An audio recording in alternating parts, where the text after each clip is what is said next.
Right, well here we are actually in Wall Street, and like I say, it reminds me so much about of the City of London. Over there is the New York Stock Exchange, and you know, when they've built these major buildings to do with finance, etc., I mean, that gives me kind of a feel of Rome or Greece, and you look in London at the Bank of England and other buildings in that area, you see the same thing. Round here we've got, again, the pillars giving the same feel, and that's not an accident. This is architecture put there by design, because it symbolizes and reflects something in this network of families. This is George Washington, the first president of the United States, and the first of many high Freemason presidents of the United States, doing a little Freemasonic hand deal there.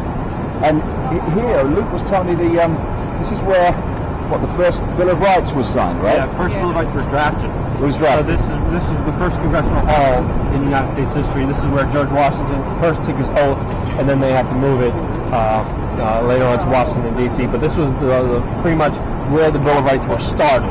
Right here. Yeah. And what's the irony there when you've got the Bill of Rights basically having its birthplace here, and now all around it are the very banking families, the very banking cartel that has systematically removed rights from the American people ever since, and they're very close to completing the job. And you know, this is like the City of London. It's one of the epicenters from which global control comes out of, which of course is overwhelmingly based on the control of money, lending people money that doesn't exist and charging them interest on it. And by doing that, they've been able to hijack the real wealth of the world by getting people, governments, businesses in vast amounts of debt, and when they can't pay it back, taking the real assets, the real resources. And if people really realize, particularly the House of Rothschild, and you know, you look around here and you see different banks, and in the City of London you see different banks, in the high street. Really, if at least the vast majority just said Rothschild Bank, then that would pretty much tell the story.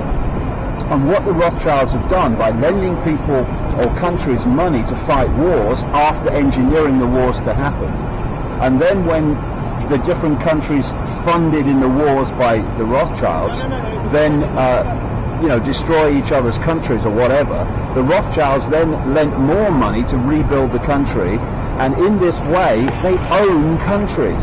We have this farce of, oh, we're the government of the country. No, you are basically the administrators of a state of bankruptcy, which they don't tell us about. Okay, but also isn't it contested that George Washington was writing letters back and forth about the Freemasons being infiltrated by the Illuminati? Yeah, there are some letters in which he talks about that. Yeah, but you know, the British were controlling that all those wars of the War of Independence, and the British lost on purpose, because when you look at the detail, because what they were doing was managing a process of replacing control you could see, control by the British Crown, which, you know, in the end people rebel against control they can see, touch and taste, and they replaced it with a control that Americans couldn't see. And of course you don't rebel about not being free when you think you are, so it basically replaced a tangible control with a hidden control, and he was a conduit to start that process. There's just one other point, just down the end there, there's a church. You come over here a bit, Neil. Big church. And once upon a time, the biggest building in a place was the church, with, you know, the big tower, because the church was the controlling force. It looked down on society. And now the church, although it kind of still a controlling force like the Roman Catholic Church, but the big controller now is the banks. And look, now the biggest buildings in the cities are overwhelmingly the banks. You know, I walk around downtown Los Angeles. Massive buildings, banks, and of course in Wall Street you expect to find it, but it's kind of dwarfing humanity, looking down on it. It's very, very symbolic. There comes a point where, in the words of the song, freedom's just another word for nothing left to lose. And we'll reach the point now where this system is so stitched up, it's so corrupt, it is so targeting the people of the world in such a abusive way that we really have nothing left to lose, because if we don't stand up now, it's just going to get worse and worse and worse. Take a look up in the sky. Shit ain't right, baby.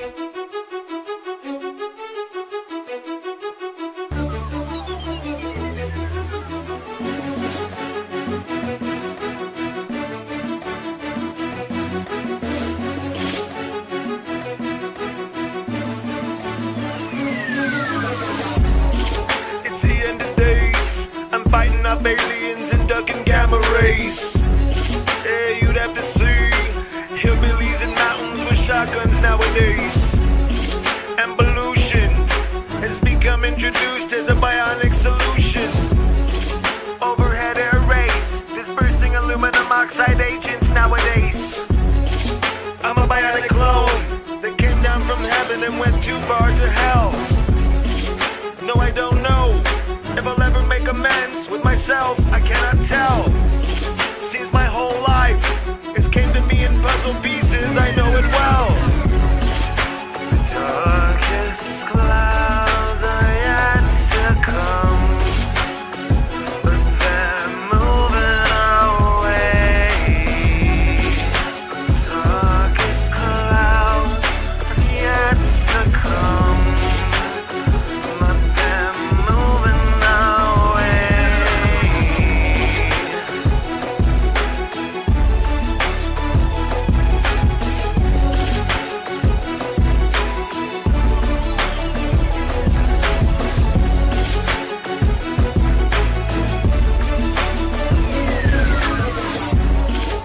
A nation that needs to really come together and overthrow the governments.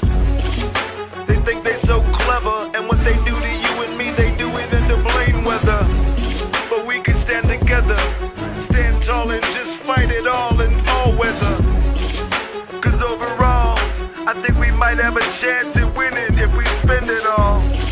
And what the fuck's up with the TSA trying to play ping pong in our pants? Just saying. See, back in the day,